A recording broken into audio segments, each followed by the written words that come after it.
तर नमस्कार मित्रांनो, मी शिल्पा साळुंके. तर शिल्पा साळुंके यूट्यूब चॅनेलवरती परत एकदा तुमचं मनापासून मी स्वागत करते.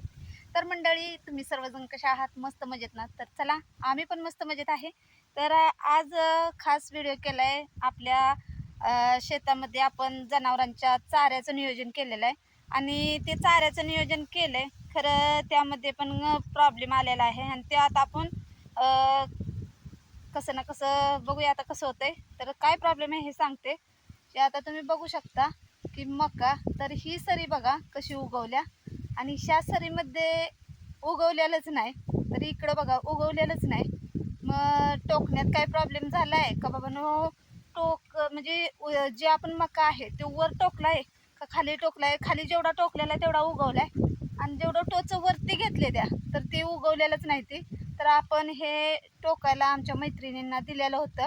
ते तुम्हाला मी मागल्या वेळेस पण सांगितलं. तर गडबडीत त्यांनी वरती जरा टोकलेलं आहे.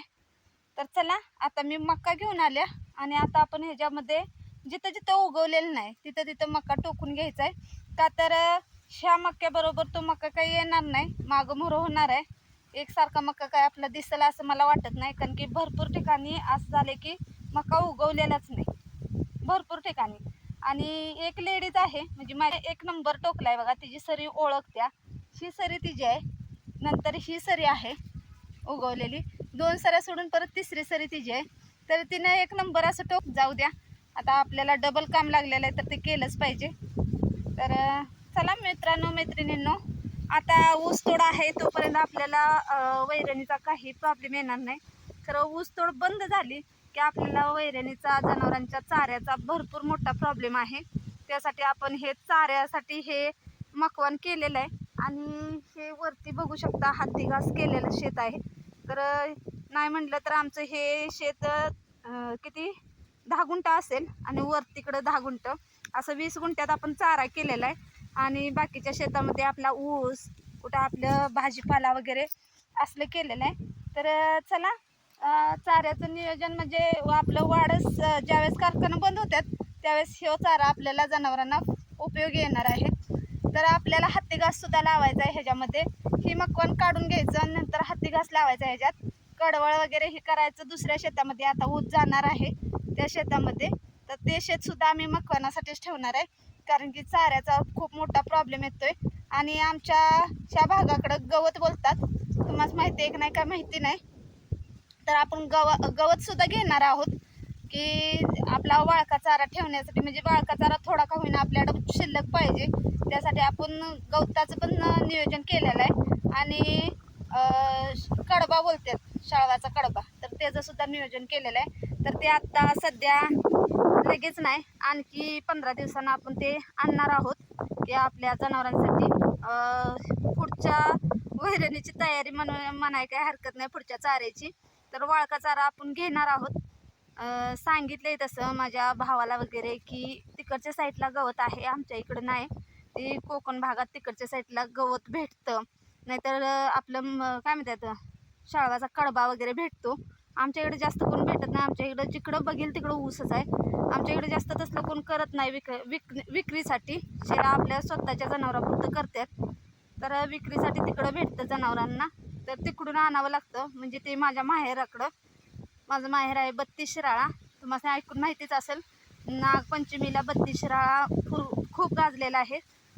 तर तिकडंच आहे माझं माहेर. मग तिकडं गवत म्हणजे शाळाचा कडबा वगैरे भेटतो. मग ते आपण इथून पुढच्या म्हणजे कारखाना बंद झाला की आपल्याला पुढं चाऱ्याचं नियोजन म्हणजे चारा म्हणजे कुठं नाहीच, आपल्याला फक्त ऊसांचा पाला काढायचं म्हटलं तर आपला हत्ती घास, मक्यान किंवा ऊस, ह्याच्या व्यतिरिक्त आपल्याकडं काही नाही. आणि आमच्या इकडं वाळका चारा मुठभर म्हणलं तर नसतो, कारण की सगळा ओलाच चारा असतो. त्यामुळं आमासनी तिकडून घ्यावा लागतो वाळका चारा. तर वाळक्या चाऱ्यामध्ये आपण म्हणजे कडबा, गवत, हे 2 प्रकार तरी आपण घेतो. जर पिंजार आपल्याला भात जे आपण करतो त्याचं जर पिंजार बोलतात आमच्याकडं, तुमच्याकडं काय बोलतात काय मला माहिती नाही. तर ते असं भेटलं तर ते शिल्लक आम्ही ठेवतो जनावरांना. तर आता आपली जनावरं पण कमी केलेली आहेत. बऱ्यांचं नियोजन चाललं आहे गाईसाठी. कसं आहे, आपल्याला छोट्या ह्याच्यातून मोठं पाऊल टाकायचं आहे म्हणल्यावर एका शेतकऱ्याची तुम्हाला माहितीच आहे, शेतकरी पैसे काय आपण सगळ्याचं सोंग घेता येतं, पैशाचं सोंग घेता येत नाही. तर छोटं आपला व्यवसाय आपण वाढवत जायचा आहे. तर आत्ता सध्या माझ्याकडं मोठी जनावरं म्हणली दुधाची तर 5 आहेत आणि छोटी आहेत 3-4 आणि शेळी पालन पण आपण केलं आहे. तर 10-12 शेळ्या आहेत आपल्या, कोंबड्या आहेत 25-30 कोंबडे आहे. तर असं छोटा वाढवत जायचं व्यवसाय आपला. तर चला आता सध्या मकवान टोकून घेते, कारभारी यायला लागलेत पाणी लावायला. तर खाली तुम्ही असं ऊस दाखवलेला मी, त्या ऊसाला पाणी लावले.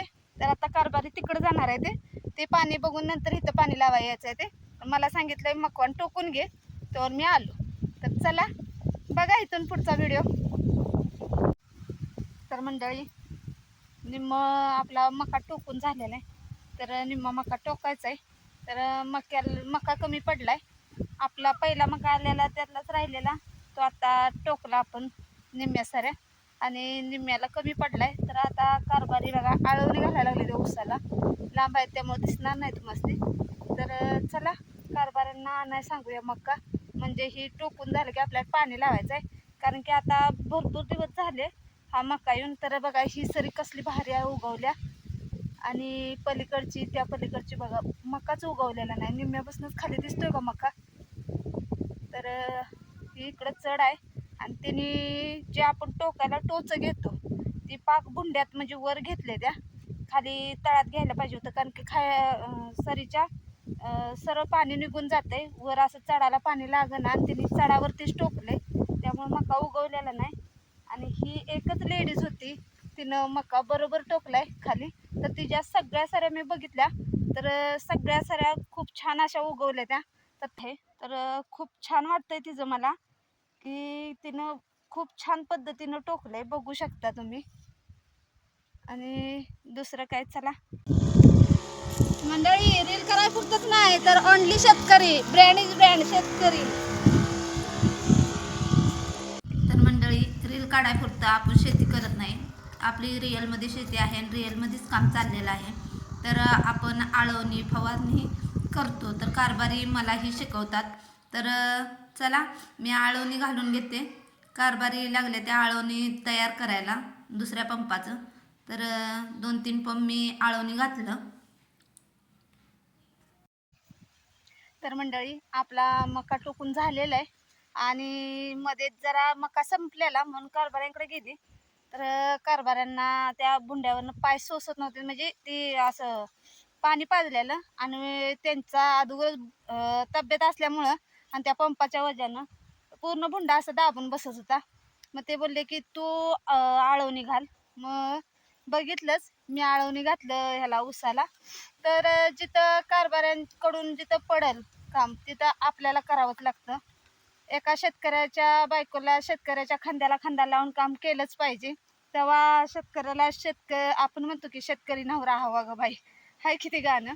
तर नुसतं म्हणून चालत नाही, तर त्याच्याबरोबर खांद्याला खांदा लावून काम करावं सुद्धा लागतं.